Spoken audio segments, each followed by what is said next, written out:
Bonjour. Donc, on va voir maintenant dans les prochaines capsules vidéo la transformation des variables. Donc, qu'est-ce que ça veut dire transformation des variables? Souvenez-vous qu'on a vu la dernière fois quelques fonctionnalités qui ont trait aux données. Maintenant, on va voir les transformations qui ont trait à des variables, à la structure du fichier. D'accord? Donc, c'est ce qu'on appelle la transformation des variables.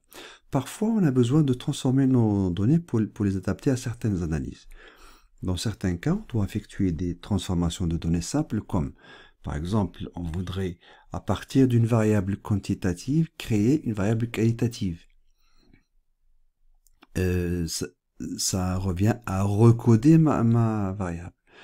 Parfois, j'ai besoin de calculer une variable à partir d'une autre variable. Supposez que nous avons la variable année de naissance, d'accord? On va décalculer l'âge. Donc l'âge est égal à l'année en cours, moins la date de naissance, et puis moins l'année de naissance, ce qui nous donne l'âge en année. D'accord? Donc ça, qu'est-ce qu'on fait là? On est en train de calculer une nouvelle variable en fonction d'une variable déjà existante. D'accord? Donc tout ça, c'est la transformation des données. Donc qu'est-ce qu'on va voir? On va voir comment calculer des variables à partir d'anciennes variables. On va voir comment recoder des variables et puis en général comment créer des variables.